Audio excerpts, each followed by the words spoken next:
Bom dia, irmãos. Bom dia. Graça e paz. Amém. Vamos fazer uma oração dando início a essa aula. Se coloque em pé, vamos orar nesse instante pedindo a bênção do Senhor. Pai, nós te pedimos nesse instante a tua bênção sobre o nosso estudo. O teu Espírito Santo, ó Deus, esteja nos guiando a conhecermos a tua santa palavra, Senhor, para que estejamos aptos, ó Deus, a responder aqueles que questionarem a razão da nossa esperança. Que nós possamos, Senhor, guardar a tua palavra em nossos corações. Nossa vida esteja consagrada em ti, Pai, nossa vida esteja firmada na tua verdade. Ajuda-nos, Senhor, a estudar cada dia mais com dedicação, Senhor, com esmero. Essa é a nossa oração que levamos aqui nesse instante. Oramos em nome de Jesus. Amém. Vou sentar-se, irmãos.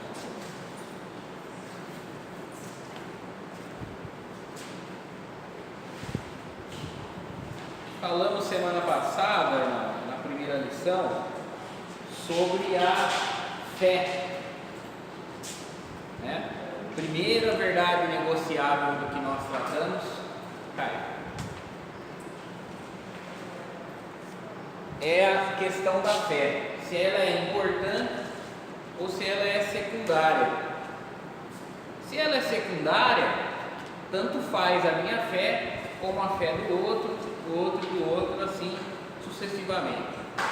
Então vale a minha fé de cristão batista, vale a fé das outras religiões, etc.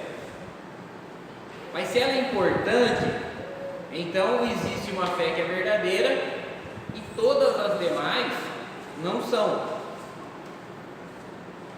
Com isso, nós não estamos querendo dizer que somente a Igreja Batista é detentora dessa fé verdadeira, mas que a Igreja Batista professa a fé verdadeira. Não só ela, qualquer outra igreja, qualquer outra denominação, qualquer outro grupo religioso que professar fé genuína, detém também essa fé que nós detemos. Que fé é essa? Primeiro, é uma fé, é um dom de Deus, é uma certeza, uma convicção naquilo que se crê.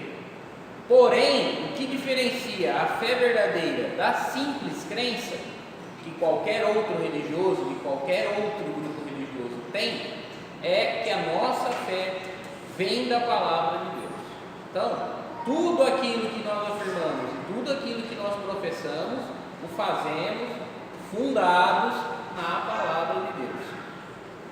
E é justamente essa palavra, esse livro, o tema do segundo estudo. Da lição de hoje nós vamos estudar sobre a Bíblia. Livro humano ou divino? E aí? A Bíblia é um livro humano que conta experiências humanas com tom mitológico, experiências que o homem há 4.000 anos não sabia explicar e atribuía isso ao sobrenatural, a Deus, ao espiritual, ou isso aqui é um livro divino, o método, o meio pelo qual Deus revelou-se a esse homem. Então é isso que nós vamos ver hoje. Essa é uma verdade negociável. Se a Bíblia é um livro humano, nós vamos defender que ela é um livro humano até debaixo da água. Agora, se ela é um livro divino, nós não vamos nos mover nenhum centímetro dessa verdade. Vamos lá então? Vamos ler os textos de 2 Timóteo 3, versículo 16. Outra pessoa para mim, 2 Timóteo 2,15. E outra pessoa para mim, Lucas 1, de 1 a 4. 2 Timóteo 3,16.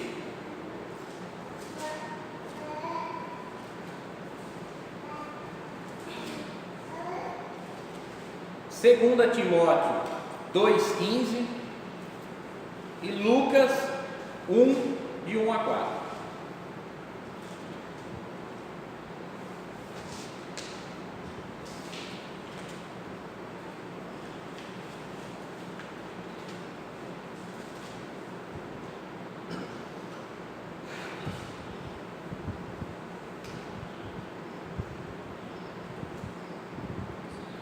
Quem encontrou pode ler para nós? Toda a Escritura é inspirada por Deus e é útil para o ensino, para a repreensão, para a correção, para a educação na justiça. Okay. Toda a Escritura é inspirada por Deus, ou toda a Escritura é divinamente inspirada. 2 Timóteo 2, versículo 15.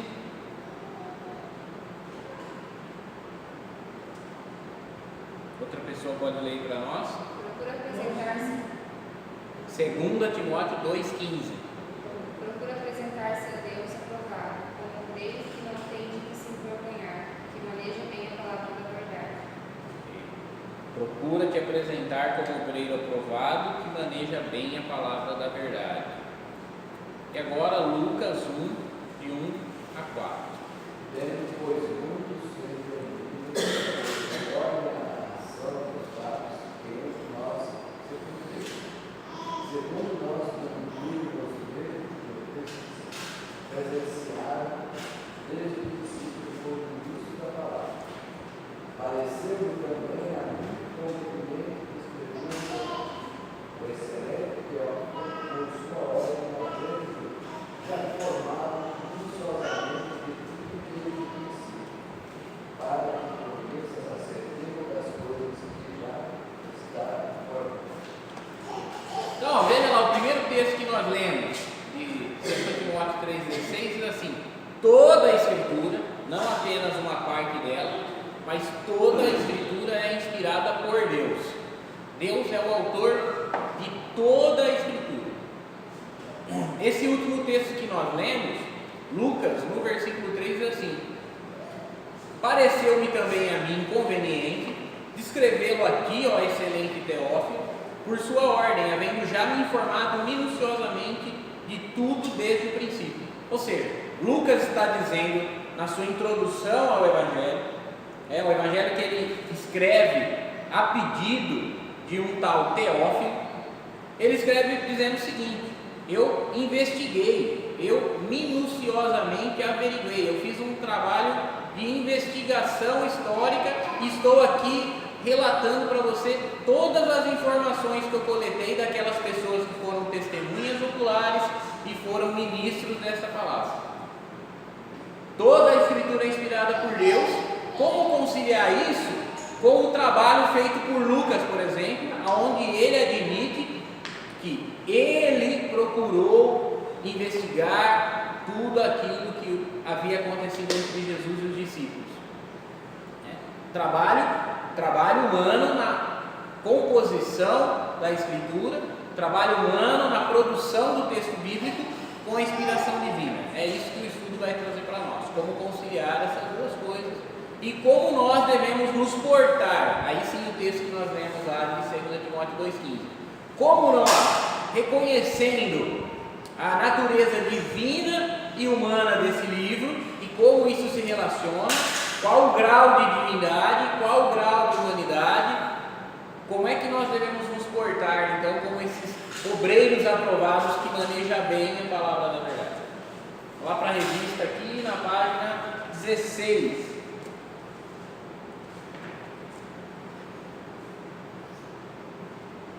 Diz assim: uma mãe se preocupava muito com seu filho e o incentivava a ir à escola bíblica dominical, mas ela mesma não ia.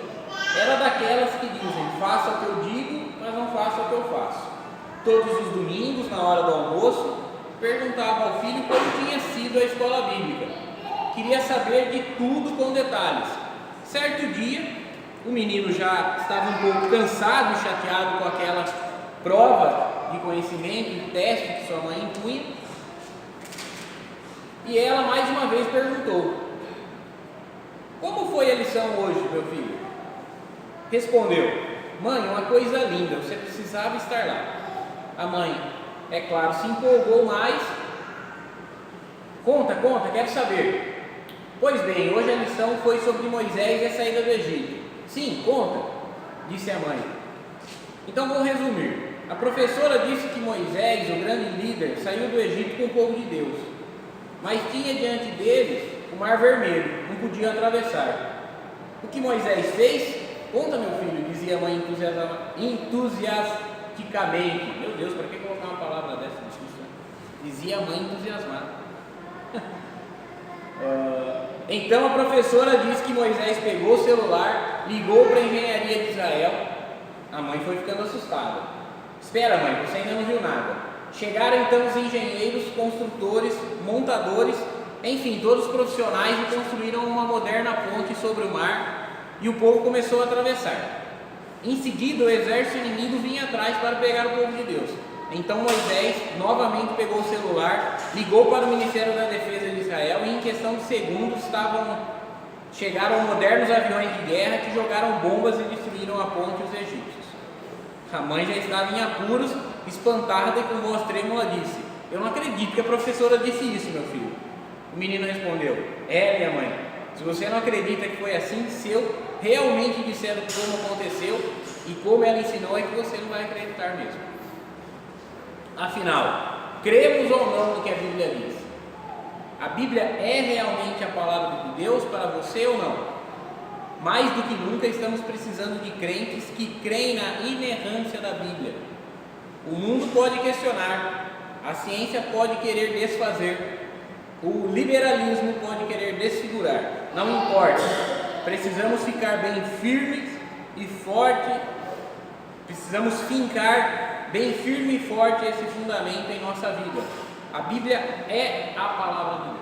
Então é claro, né, esse exemplo aqui, essa ilustração que o autor dá no começo da lição, é mostrando, né, que se já seria impossível que o povo hebreu tivesse construído uma ponte, tivesse destruído ela logo em seguida, que quão mais impossível seria se Deus tivesse aberto o mar, o povo tivesse passado com a terra em seco e os egípcios tentando fazer o mesmo fossem tragados por esse mar. Então nós cremos nisso, nós cremos que esse milagre aconteceu dentre outros tantos relatos da Bíblia. Então quando nós falamos de Escritura, nós tratamos de algumas questões. Primeiro, para nós cristãos, especialmente cristãos batistas, a Bíblia é a palavra de Deus. Alguns estudiosos, teólogos liberais, vão dizer que a Bíblia é a palavra do homem, é a percepção do homem a respeito de coisas que ele não compreende, que ele trata como sobrenaturais. É um livro então de mitologia. Outros, já vindo um pouquinho mais na nossa direção, vai dizer que não, a Bíblia contém a palavra de Deus. Deus falou com o homem por meio das suas experiências, porém o registro é todo de autoria do ser humano, é toda a percepção humana ali registrada. Nós dizemos que a Bíblia é a palavra de Deus. Ela é a palavra de Deus porque ela registra a revelação que Deus deu de si mesmo, e ela é a palavra de Deus porque ela é a expressão exata de Deus.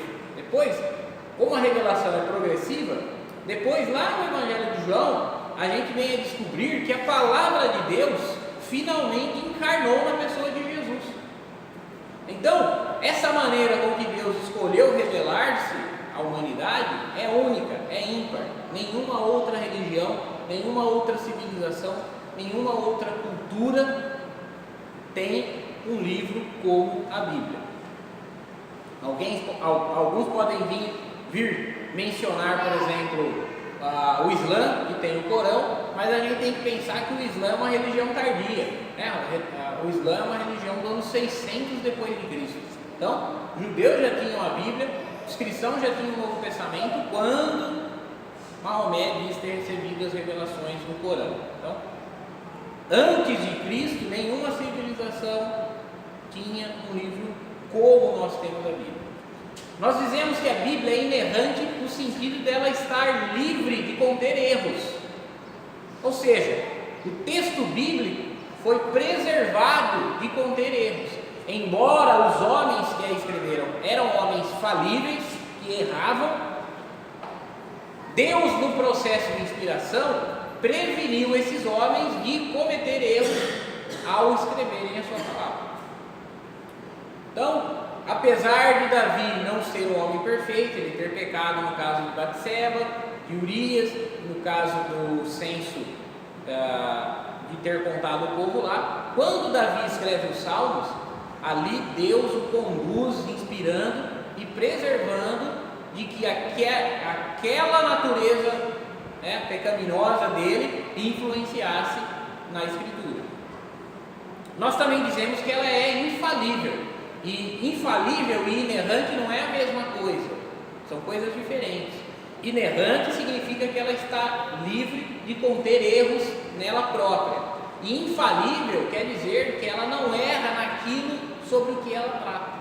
A Bíblia trata sobre tudo? Claro que não, a Bíblia não trata sobre tudo. É um erro imaginar que a Bíblia trata sobre todos os temas. Aí vem aquelas perguntas absurdas: pastor pode isso, pastor pode aquilo, pastor pode não sei o quê. Coisas que a Bíblia não diz, coisas que nem se tinha conhecimento quando a Bíblia foi escrita. Então, às vezes a gente quer obter da Bíblia respostas que ela não dá, mas naquilo de que ela trata, nisso ela é infalível. Aquilo de que ela se refere, nisso ela é infalível. Ela não fala de tudo, mas de tudo o que ela fala, ela não erra nunca. Então, por isso nós cremos que ela é infalível. Bom, entendido isso, nós temos que avançar com esse pressuposto. Quem tem o ônus da prova de que a Bíblia erra, de que a Bíblia é falha, são eles, não nós. Geralmente o cético, o ateu, o naturalista, ele chega até nós querendo que nós provemos para ele de que a Bíblia é infalível. Não, nós partimos do pressuposto que a Bíblia é infalível. Se ela contém erros, é trabalho deles nos provar isso. Tá? É muito comum quando a gente conversa com algum descrente, com algum cético, ele diz assim: não, mas a Bíblia tem um monte de contradições, a Bíblia tem um monte de erros, a Bíblia foi adulterada através dos séculos. Quando alguém disser isso para você, a Bíblia contém um monte de contradições, fala assim: me aponta uma, mostra uma para mim. Geralmente quem diz que a Bíblia tem contradições nunca leu a Bíblia e não sabe quais são essas contradições, só está fazendo papel de papagaio ali, repetindo o que ela ouviu de alguém. E se essa pessoa apontar alguma contradição ou suposta contradição, há respostas para as mais diversas possíveis contradições bíblicas. Trabalho de homens que ao longo dos séculos se debruçaram procurando conciliar algumas supostas contradições. Então, não há o que temer quando se diz respeito à Escritura. Outra coisa, a confiabilidade, o quão confiante é a Bíblia, porque muitas pessoas vão dizer: tudo bem, a Bíblia pode até não ter contradições, mas porque as pessoas manipularam ela para remover as contradições ou para deixar mais tênue, mais disfarçado. Isso é uma outra alegação, que a Bíblia foi manipulada, que rabinos antigos manipularam o Antigo Testamento, que bispos, monges cristãos manipularam o Novo Testamento. Contra esse tipo de argumento, nós podemos com certeza dizer que, em termos de manuscritologia, ou seja, a ciência que estuda os manuscritos antigos, a Bíblia é o livro mais confiável de todos. A Bíblia é o livro antigo, em especial o Novo Testamento, é o livro antigo que mais possui cópias antigas que concordam entre si. Nenhum outro escrito antigo, nem Aristóteles, nem Platão, nenhum filósofo antigo, nenhum escritor da antiguidade possui documentos tão confiáveis quanto a Bíblia, em especial o Novo Testamento. Então, sim, nós temos aqui na nossa mão, se dispusermos de uma boa tradução, o exato registro daquilo que Deus falou por meio dos profetas. Não tem a menor possibilidade de nós termos aqui um livro adulterado, desde que nós tenhamos uma boa tradução. Não estou falando de que nós podemos pegar um trabalho de tradutor mal feito, não é isso que eu estou dizendo. Estou dizendo que, se nós tivermos uma boa tradução da Bíblia em português, nós temos a verdadeira palavra de Deus nas nossas mãos. eu confio que hoje, essa Bíblia, por exemplo, a qual eu uso, João Ferreira de Almeida, Corrigida e Fiel, precisa no trabalho que ela faz de traduzir o texto antigo. Para corroborar isso, houveram descobertas mais recentes dos pergaminhos do Mar Morto, né, que trazem porções do Antigo Testamento bastante grandes e muito semelhantes, mais de 97% semelhantes ao texto rabínico que qualquer judeu tem numa sinagoga hoje, no Antigo Testamento. E com relação ao Novo Testamento também, as discrepâncias que pode haver entre um texto e o outro são mínimas, que não alteram nem a mensagem, nem o seu significado. A gente tem que lembrar que naquela época era tudo escrito à mão, né? Então, por exemplo, hoje um P e um Q são duas letras muito parecidas, né? Vamos dizer assim, manuscrito é uma bolinha com um risquinho para baixo. A diferença é que o Q, a bolinha vem antes, o risquinho depois, o P, o risquinho primeiro e a bolinha depois. Então, pode haver uma discrepância de caligrafia num texto, porém nós temos tantas cópias, mais de 5.000 cópias do Antigo Testamento, bem antigas, que datam desde o século 200 desde o ano 200 até o ano 1200, e que nós podemos cruzar essas diferentes cópias e falar, não, aqui essa letra R está aqui, mas não era R, era um B. Tá? Por quê? Porque as demais cópias corrigem essa discrepância. Quando nós cruzamos todos esses manuscritos, nós chegamos sim num documento. Não existe documento mais confiável do que a Bíblia hoje em dia. Isso é um fato, tá?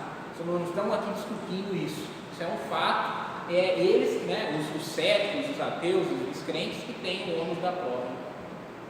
Vamos lá então, entender a Bíblia como livro da revelação de Deus. Conforme nós lemos lá em 2 Timóteo 3,16, toda a Escritura é inspirada por Deus. O Gênesis é inspirado por Deus. Os 5 primeiros livros da Bíblia, a lei, é inspirada por Deus. Os livros históricos, inspirados por Deus. Poéticos, inspirados por Deus. Profetas, inspirados por Deus. O Novo Testamento, evangelhos, inspirados por Deus. O Atos, inspirados. As cartas, inspiradas. O Apocalipse, inspirado. Toda a Escritura, toda ela. E nós precisamos entender então qual o impacto que isso tem para nós. Então, revelação é Deus dando-se a conhecer ao homem. Deus fez isso de várias maneiras e em vários momentos. Lá em Hebreus capítulo 1, versículo 1, diz isso.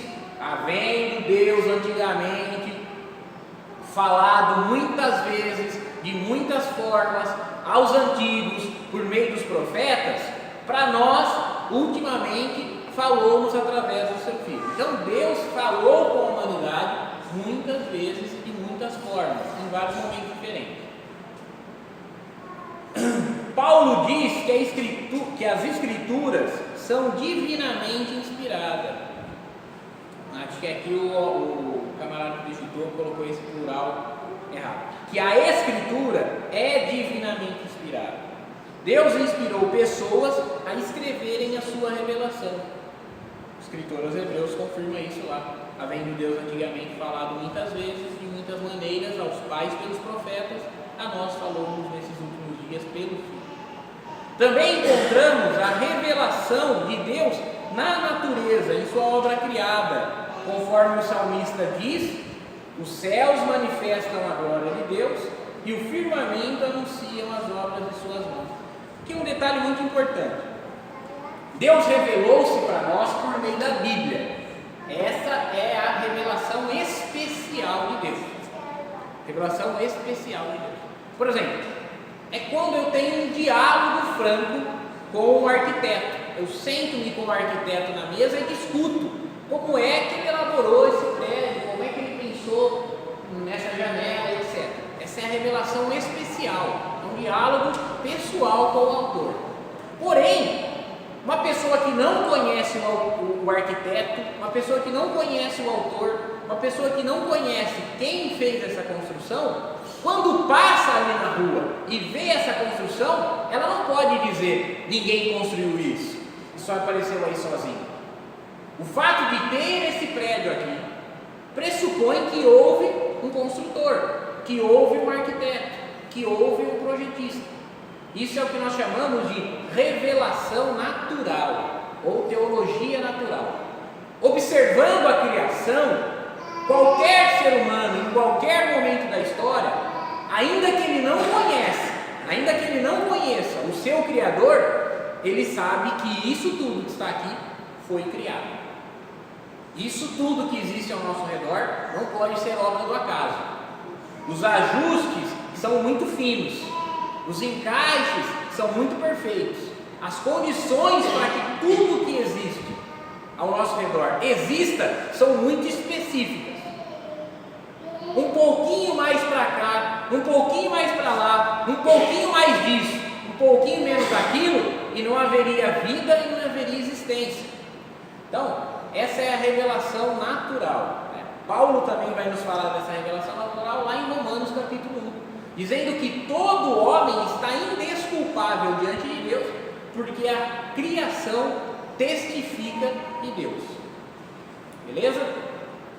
Seguindo aqui, a Bíblia é o registro da revelação.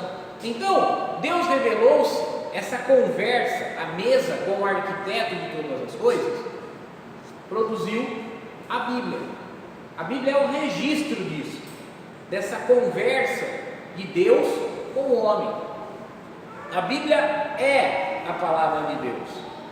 Essa é uma premissa da nossa fé prática. Então veja, isso é o pressuposto. Nós partimos disso, de que a Bíblia é a palavra de Deus. Esse é o nosso pressuposto.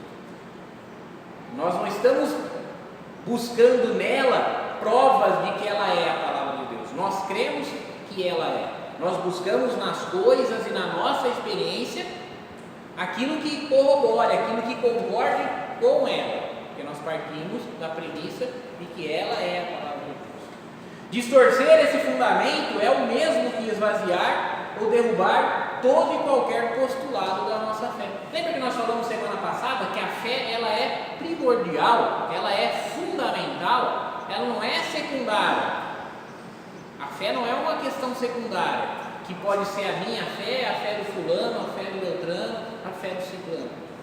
A fé que nós professamos que nós temos uma convicção e a nossa convicção está fundada em algo, que é a palavra de Deus. Quando eu digo que a Bíblia contém a palavra de Deus, ou que a Bíblia é o resultado da experiência dos homens que registraram isso de maneira mitológica, ou que a Bíblia foi adulterada na antiguidade, ou que a Bíblia contém erros, ou que a Bíblia contém contradições, então tudo aquilo que eu disse anteriormente a respeito da minha fé e do fato dela estar fundada na Bíblia vai cair por terra.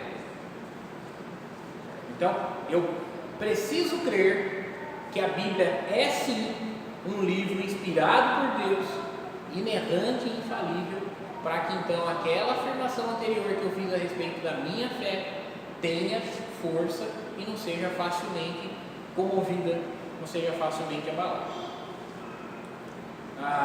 O crente, antes de qualquer indagação sobre temas doutrinários e teológicos, precisa estar muito bem resolvido sobre o que ele crê sobre a Bíblia. Em termos de fé, existem vários tipos de autoridade às quais as pessoas se submetem. Existe a autoridade da razão, só aceitam e fundamentam a crença sobre o que pode ser provado. Nossa autoridade de fé é a Bíblia. A Bíblia tem autoridade porque ela é a palavra de Deus. Quando lemos a Bíblia, a conclusão que temos é que esse livro jamais poderia ter sido planejado por algum homem. É revelação de Deus. Deus revelou-se de maneira completa e suficiente para o homem em Jesus Cristo. As Escrituras são o registro dessa revelação. Vamos ler um texto lá, 2 Pedro 1, 21.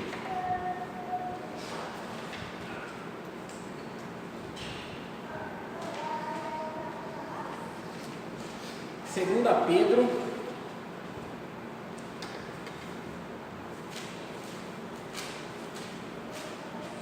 capítulo 1, versículo 21. Quem puder ler para nós.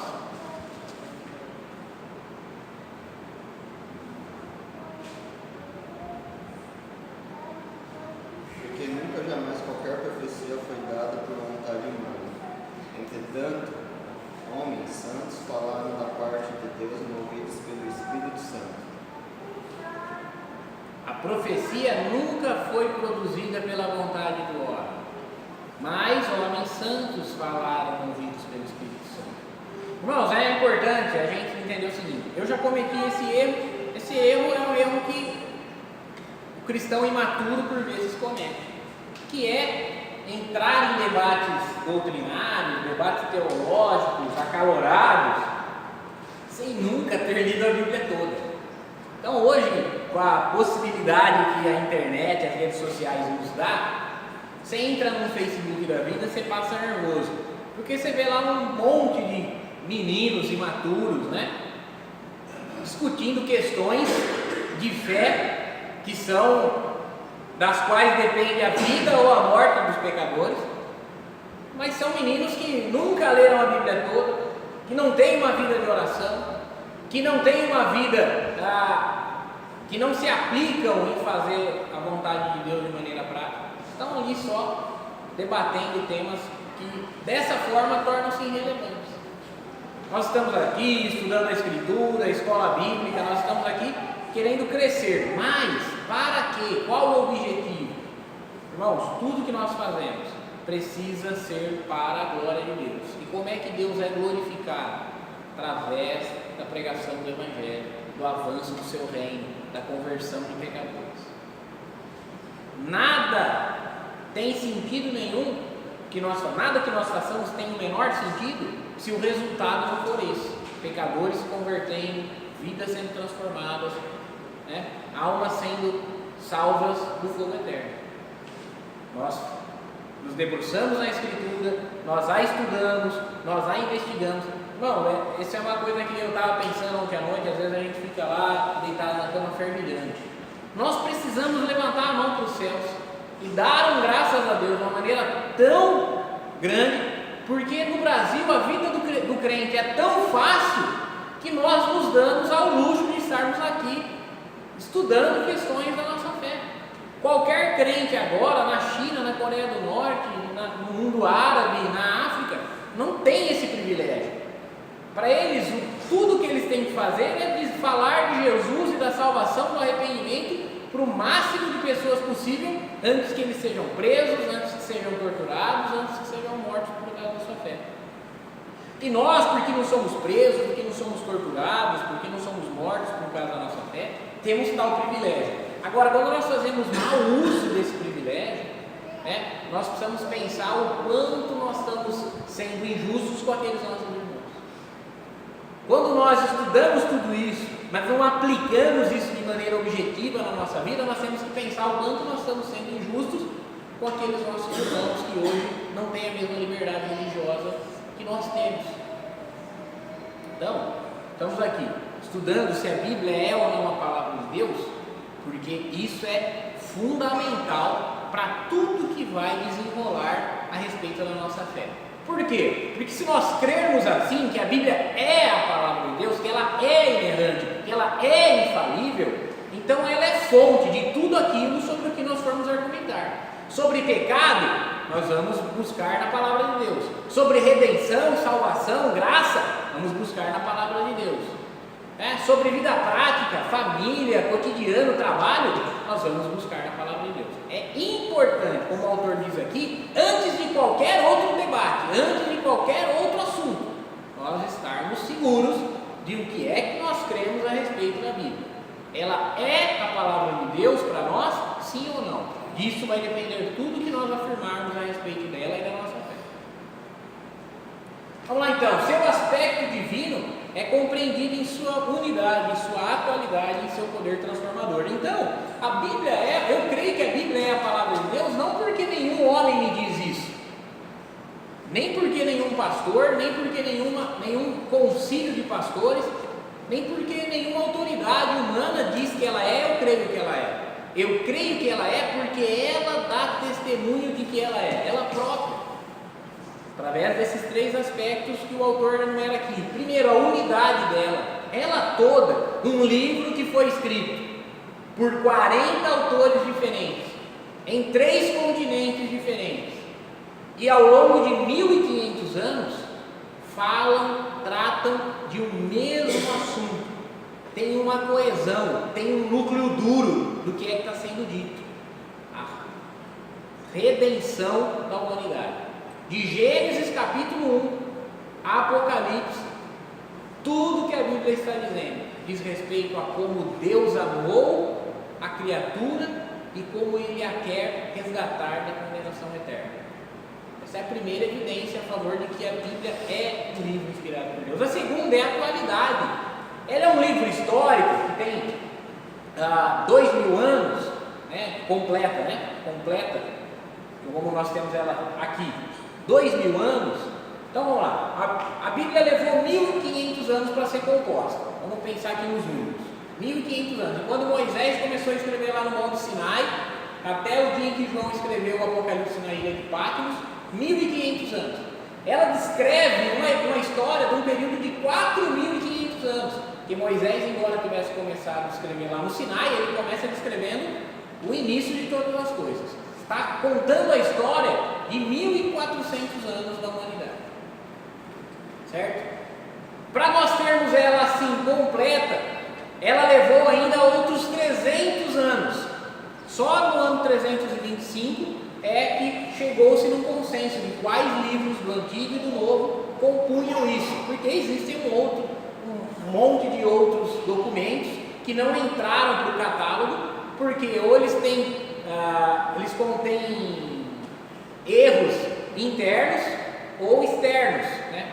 Não conseguem provar a sua autoria, né? Não conseguem chegar a um consenso de que seus autores foram de fato os apóstolos, os profetas, ou porque aquilo que contém nesses outros escritos é incongruente com o restante da Bíblia, é contraditório. Então, para nós chegarmos nesses 66 livros foram mais 300 anos. Para nós termos ela em português foram mais 1200. Só depois de 1500 de Talará é que nós temos a Bíblia agora traduzida em português. Então veja, nós estamos trabalhando com um livro que tinha tudo para não ter a mínima relevância para nós hoje. Era para ser um livro histórico, de história antiga, de arqueologia. A Bíblia era para ser um livro de arqueologia. No entanto, tudo aquilo que nós lemos dela, no Antigo e no Novo Testamento, fala profundamente dos nossos dias.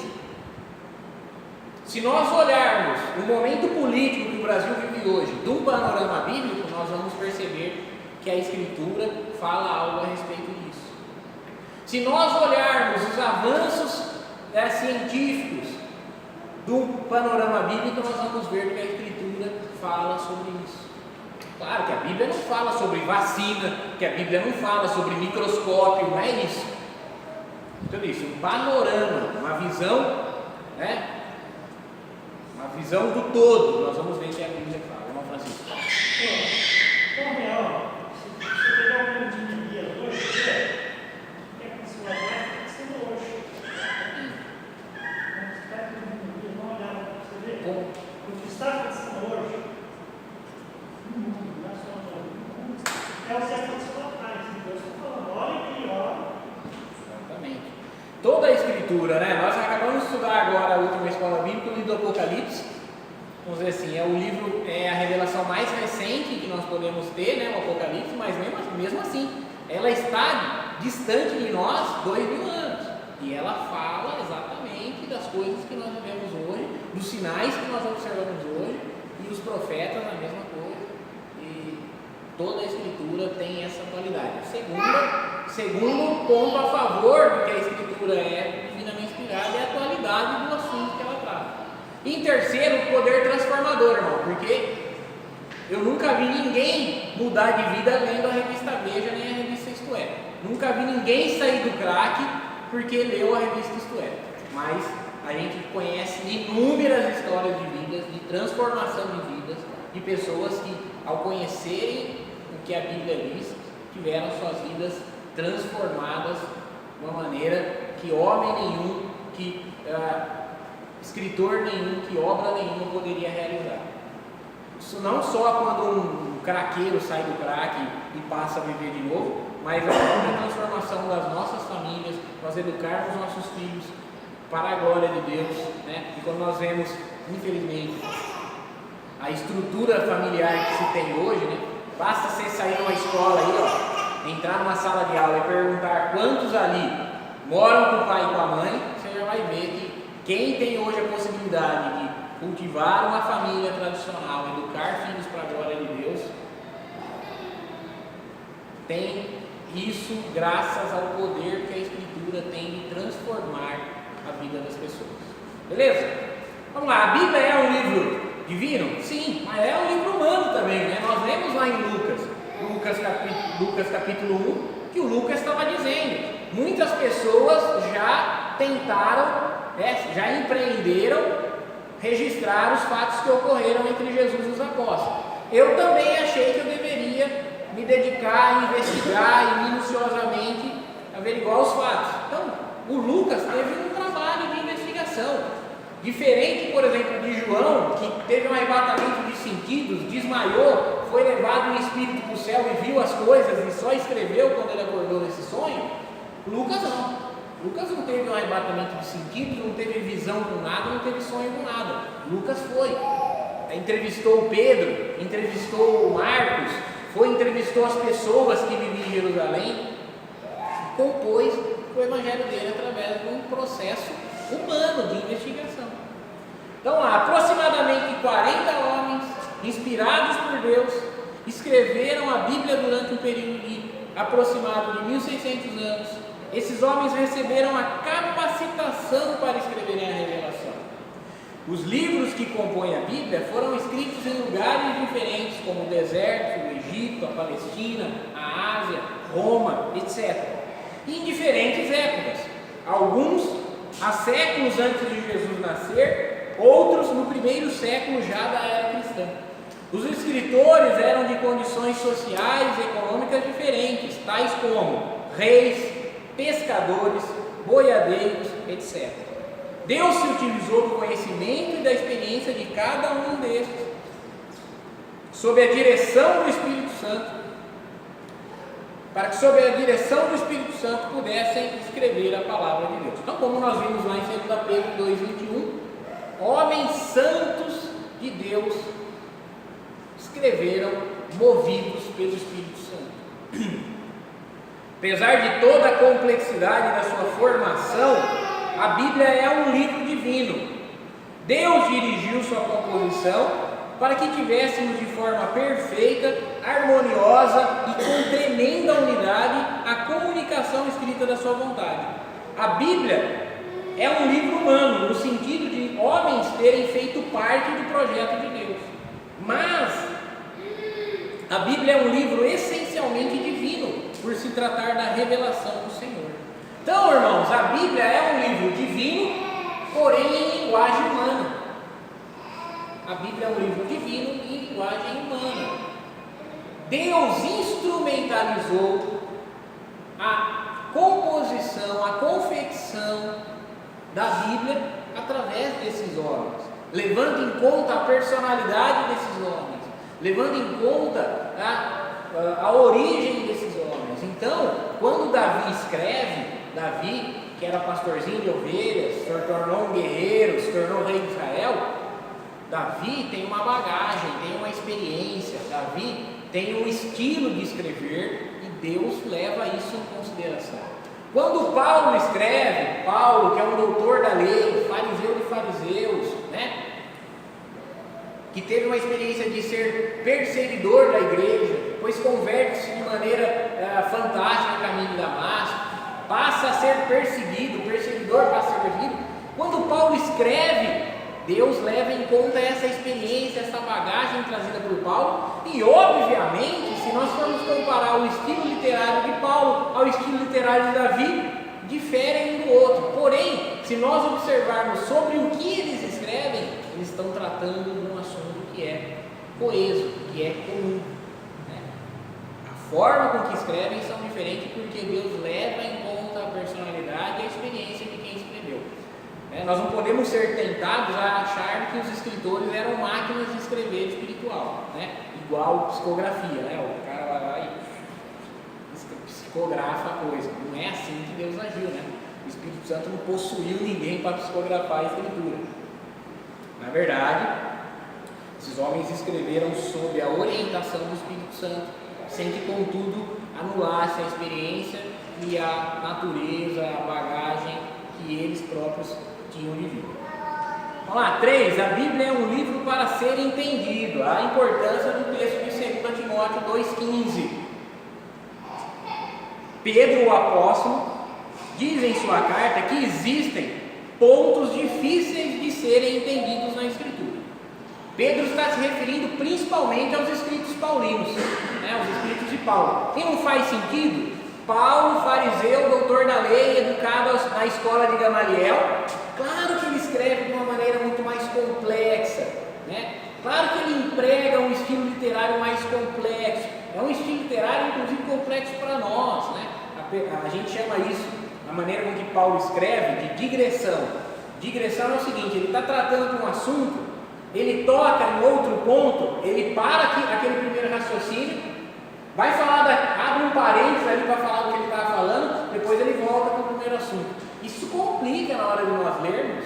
Nós temos que saber, nós estamos trabalhando com um camarada que faz digressão. Ele está falando de um negócio, de repente ele abre um parênteses, trata de um outro assunto que surgiu ali, depois ele volta para o assunto principal. Então, Pedro, identificando isso, fala: irmãos, cuidado especialmente com alguns escritos do irmão Paulo que são difíceis de entender e algumas pessoas distorcem propositalmente. Creio que o grande problema hoje é a hermenêutica. Que raio que é esse trem de hermenêutica aí, né? Hermenêutica nada mais é que a ciência da interpretação de textos. Só textos da Bíblia? Não, qualquer texto. Para um juiz interpretar a lei e aplicar uma sentença, ele usa a hermenêutica. Para você ler uma matéria de jornal e interpretar aqui, você precisa usar a hermenêutica, consciente ou inconsciente. Quando nós estamos tratando da Bíblia, nós tratamos de hermenêutica sacra, ou seja, como é que essa ciência de interpretação de texto se aplica especificamente ao texto bíblico, nas línguas antigas, né? Levando em conta a historicidade, né? Todas as questões aí que implicam no texto. O problema que o autor sugere aqui para nós hoje é a hermenêutica. É perceptível como fazem da Bíblia uma colcha de retalhos mal costurados. Quando os retalhos são bem costurados, faz uma linda colcha, mas quando não são, fica muito esquisito. Então, homens talvez bem intencionados, mas como já diz o provérbio popular, de boas intenções o inferno está cheio, né? Homens talvez bem intencionados, mas mal preparados, pegam a Bíblia na mão, leem ela do jeito que querem e a interpretam ao seu bel prazer. Esse é o grande problema das igrejas hoje, serem tão... o que a gente vai falar, rapaz? Né? Cada igreja é um caso, mas existem aberrações aí no mundo cristão que você fala: não é possível que a pessoa que frequenta essa igreja, que faz esse tipo de coisa, lê a mesma Bíblia que eu leio. Não é possível. É justamente por causa disso, porque não se tem um cuidado especial com a interpretação da Bíblia. Infelizmente, a má interpretação da Bíblia tem criado esquisitices em nossos dias. As falácias ou as mentiras hermenêuticas têm produzido crentes esquizofrênicos, espiritualmente falando. Tem criado práticas esdrúxulas. Os pregadores precisam ter cuidado, sendo mais zelosos com a interpretação bíblica. Não basta citar o texto, é preciso ler, meditar, interpretar com inteligência, sabedoria e dependência de Deus. Existem 3 regras fundamentais da hermenêutica. Eu já disse isso aqui para vocês, vou repetir de novo. Quais são elas? O contexto e o contexto. Quando eu leio um versículo, eu preciso saber qual o contexto imediato que ele está escrito. Ou seja, em que livro está, quem foi o autor, para quem foi escrito. E segundo, qual o contexto maior, por exemplo. Então, quem escreveu? É o Paulo. Como o Paulo costuma escrever? Qual é o estilo do Paulo? E em terceiro, é o contexto geral. Como a Bíblia como um todo entende esse assunto. Eu não posso desprezar o contexto particular ali, né? Aqueles versículos que circundam o texto lido, a carta em que ele está escrito. Eu não posso desconsiderar um contexto mais amplo de quem escreveu, etc. E também não posso desconsiderar o contexto geral. A Bíblia toda tem que ter uma unidade, né? Eu não posso pegar um texto da Bíblia que eu não entendo e interpretar de acordo com a minha cabeça.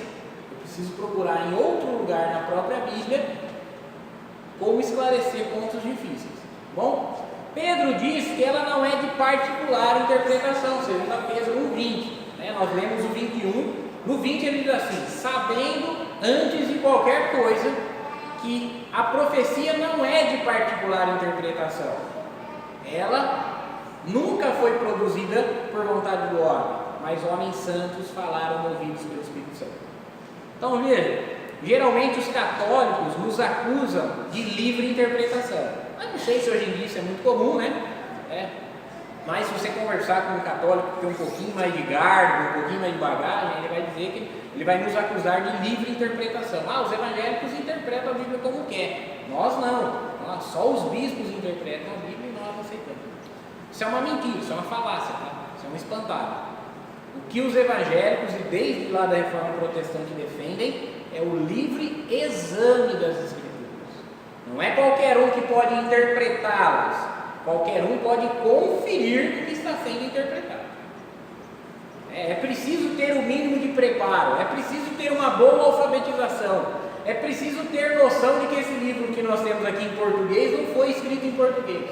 Então não é qualquer um que pode interpretar a Bíblia, mas qualquer um pode examinar, porque lá no contexto da Reforma Protestante, do século XVI, a Igreja Católica tinha o livro escondido às 7 chaves, e ninguém podia conferir se os dogmas, se as doutrinas que eram ensinadas realmente partiam da Bíblia, tinham fundamento bíblico. Hoje nós podemos, hoje embora não seja qualquer um que possa interpretá-la, se alguém falar algum absurdo, qualquer um pode ir lá e verificar.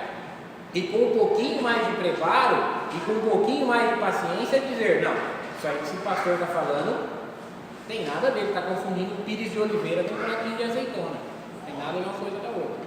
Então, nós não defendemos a livre interpretação, nós defendemos o livre exame. Todo crente tem o dever e o direito de verificar na Escritura tudo que é afirmado em matéria de fé. Vamos lá. Não é o que eu quero que ela diga, não é para fundamentar os meus pensamentos pré-estabelecidos.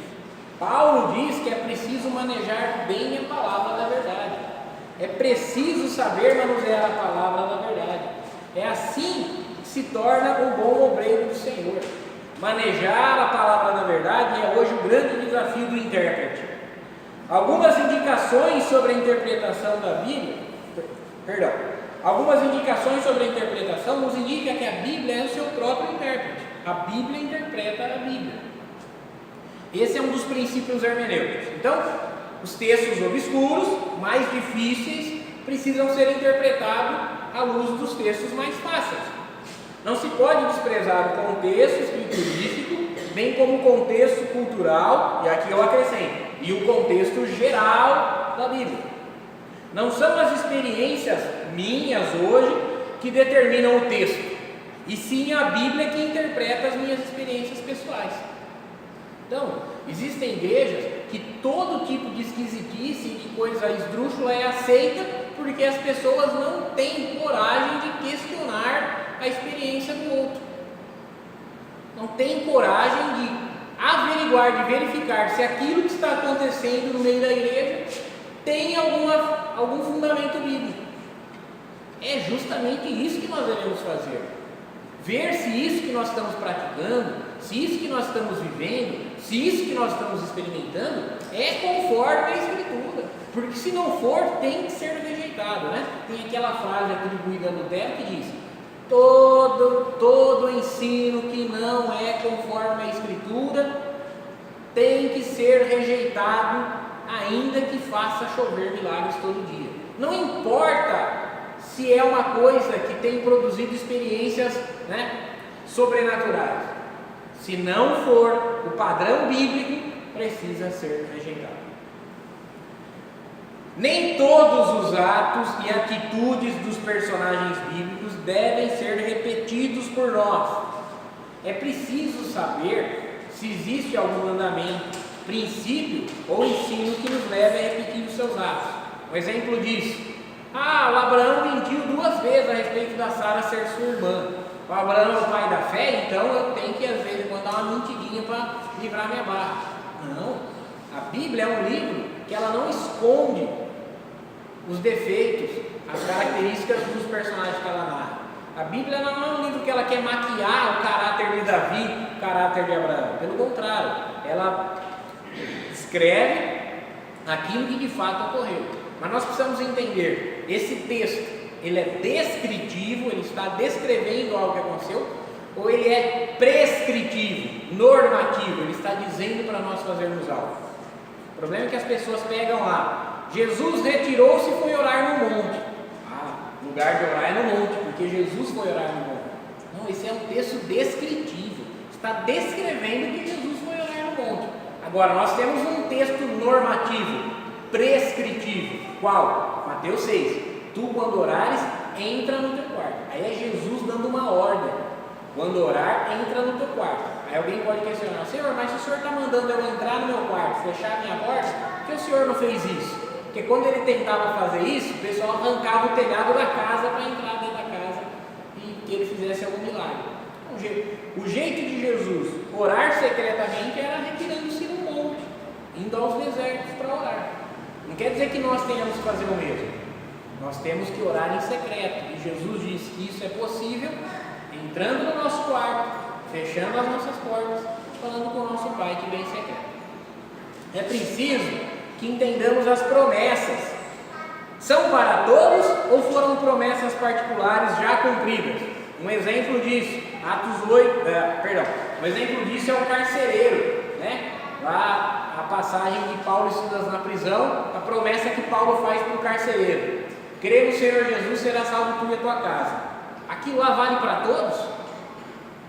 Todo mundo pode tomar posse dessa promessa?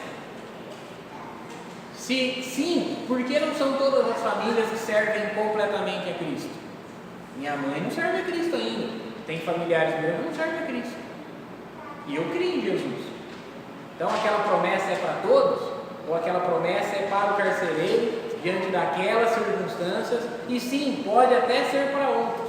Quando Josué fala lá assim: eu e a minha casa serviremos ao Senhor, isso vale para todos? Ou nós precisamos entender o contexto? Que Josué era um chefe de família, um líder de tribo, ele tinha poder e influência para dizer: eu e a minha casa serviremos ao Senhor, minha família vai me acompanhar na igreja, minha família vai servir a Deus junto comigo, porque eu tenho essa autoridade, porque eu exerço esse sacerdócio, porque eu educo os meus filhos no Senhor, porque eu amo minha esposa da maneira que a Escritura exige. Agora, se eu não tenho essa postura, essa atitude de liderança de Josué, como é que eu quero afirmar essas palavras com a mesma convicção? Eu e minha casa serviremos ao Senhor. Aí o cara vai na igreja sozinho, aí a mulher vai na igreja sozinho, aí os filhos vão na igreja sozinho, enquanto o restante da família é destruída, nos vícios, etc e tal. Não é assim. Não é todas as promessas da Escritura que valem para todas as pessoas, indistintamente. Até porque a gente só quer as melhores promessas, né? Quando Jesus fala assim: Pedro, agora você vai para onde você quer, mas vai chegar um tempo que vão amarrar suas mãos e vão te levar para um lugar onde você não quer. Essa promessa ninguém quer tomar posse, né? Essa deixa só para o Pedro, né? Então nós temos que entender as promessas. Enfim, é preciso que conheçamos as regras de interpretação e lidemos com cautela, prudência com o que temos de mais precioso: a comunicação divina, que é a revelação do Senhor por amor de nós. Atos 8, 30 e 31, Felipe, conversando com o eunuco etíope, chega perto daquele eunuco, ele está lendo um trecho do Antigo Testamento, marca aí, não está marcado aí na sua revista, mas marca aí, Atos 8, 30 e 31. E Felipe pergunta assim: você entende o que você está lendo? E o eunuco responde para ele: como eu vou entender se ninguém me explicar? Atos 8, 30 e 31. Então veja, esse diálogo entre o Felipe e o eunuco nos dá uma pista de como entender a Bíblia. O eunuco tinha a Bíblia na mão, estava lendo. Felipe perguntou: você está entendendo? E o eunuco responde: como é que eu vou entender se ninguém me explicar? Ok? Vamos lá. A Bíblia é um livro para ser vivido e proclamado. A palavra nos foi dada com um objetivo: fazer-nos conhecer o propósito de vida em Cristo Jesus. Existe vida vegetal, vida animal, vida humana e vida angelical. Deus está acima de todas as espécies de vida. Ele é a própria vida. Vida na expressão máxima. Jesus veio para compartilhar conosco a vida de Deus, isso é, a vida eterna. João escreveu isso por ocasião da chamada oração sacerdotal de Jesus, João capítulo 17. Assim como lhe deste poder sobre toda a carne, para que dê vida eterna a todos quanto lhe deste. E a vida eterna é esta: que te conheçam a ti só por único Deus verdadeiro e a Jesus Cristo a quem enviaste. Então foi aquilo que eu já disse mais cedo. Para que nós estamos aqui estudando a Bíblia, investigando a Bíblia? Nós temos que estar aqui para que o Evangelho seja pregado, para que pecadores sejam salvos, para que aquelas pessoas que estão mortas nos seus pecados recebam a vida eterna. É para isso. É um livro para ser vivido, é um livro para ser proclamado, anunciado. Para pensar e agir, a Bíblia é a palavra de Deus. Isso o autor repetiu várias vezes. Se puder aí, grifa todas as vezes que essa frase apareceu. A Bíblia é a palavra de Deus. Negligenciar a leitura, meditação, estudo e obediência à palavra é o mesmo que negligenciar e afastar do próprio Deus que é o autor. Portanto, a Bíblia exerce função indispensável para a nossa santificação, conhecimento e reconhecimento da vontade do Pai. Tenha um compromisso diário de buscar a palavra de Deus. Ela lhe dará não apenas conhecimento, mas sustento para a sua fé. A fé vem pelo ouvir a palavra do Senhor. É tempo de reafirmarmos nosso compromisso com a palavra de Deus. Não negocie sua convicção de que a Bíblia é a palavra de Deus. Então o pastor fala isso sempre, né? Nos meus sermões eu falo sempre, nos estudos da escola bíblica eu também falo sempre: irmão, leia a Bíblia diariamente, leia a Bíblia devocionalmente, leia um capítulo por dia, leia 2 capítulos por dia, leia 4 capítulos por dia, mas leia a Bíblia devocionalmente. Comece lá em Gênesis 1 e vá até o fim. Comece lá em Mateus 1 e vá até o fim do Novo Testamento. Hoje nós temos a possibilidade de ter um aplicativo no celular. Se a minha leitura é meio travada, se a minha leitura é dura porque eu fui mal alfabetizado, ou se eu sou analfabeto, hoje nós temos a possibilidade de um aplicativo ler a Bíblia para nós, né? Narrar a Bíblia para nós. A promessa que nós vemos lá em Apocalipse 1:3 não é só aos que leem, mas também aos que ouvem. Então talvez eu tenha uma leitura dura, sou ruim de leitura, né? Posso ouvi-la. E hoje nós temos essa possibilidade. Em qualquer lugar que nós estivermos, nós pegamos nosso celular lá e ouvimos a narração bem postada, né? Uma voz, uma dicção boa, uma leitura clara, para nós entendermos bem. Dá para nós lermos e relermos até entendermos. É nosso dever, é nosso compromisso diário. Se nós desprezamos isso, nós estamos desprezando o próprio Deus. A importância que você dá para a Bíblia é a importância que você dá para Deus. Você pode mentir para mim, pode mentir para si mesmo a respeito disso, mas não pode mentir para o Senhor. A importância que você dá para isso aqui, para a leitura desse livro, para a mensagem dele, é a importância que você dá para o próprio Senhor. Beleza, irmãos? Responder as perguntinhas aqui então da lição? Rapidinho aí, como foi sugerido das últimas vezes, agora eu estou trazendo impresso aí para agilizar para nós, tá bom? Vamos lá, a pergunta da lição 2. O que 1 Timóteo 3,16, aliás, perdão, 2 Timóteo, né? Ali eu escrevi errado. Vocês sabem que é 2 Timóteo. O que 2 Timóteo 3,16 nos ensina sobre a autoria da Bíblia? É divinamente inspirado por Deus. Que ela é inspirada por Deus. Quanto dela? Toda a Escritura foi inspirada por Deus. 2 Timóteo 3,16 nos ensina que toda a Escritura foi inspirada por Deus. Beleza? Perguntinhas bem simples e objetivas aí. Não quero complicar nada para ninguém. Olha lá. O que 2 Pedro 2,21 diz sobre como Deus instrumentalizou a produção da Escritura. Então ele inspirou, mas como é que essa Escritura foi produzida de acordo com 2 Pedro 2,21? A parte B do versículo fala aquelas mesmas palavras lá. Abra aí 2 Pedro 2,21, a parte B, a parte final do versículo, vai falar exatamente como é que ele fez isso. Mas, reticências.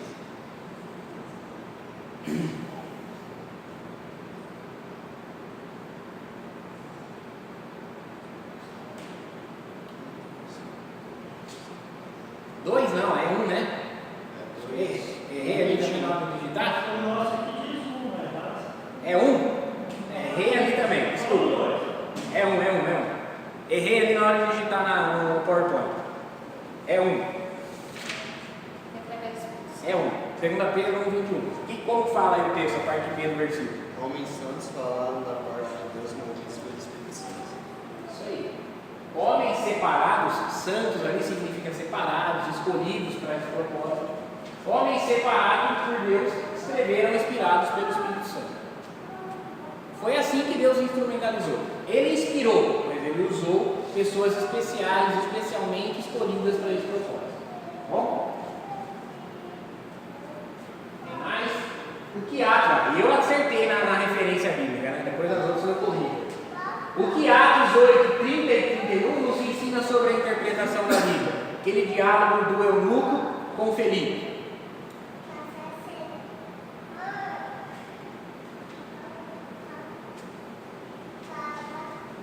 O pastor vai ler aqui o texto aqui com vocês, do Atos 8, 30 e 31.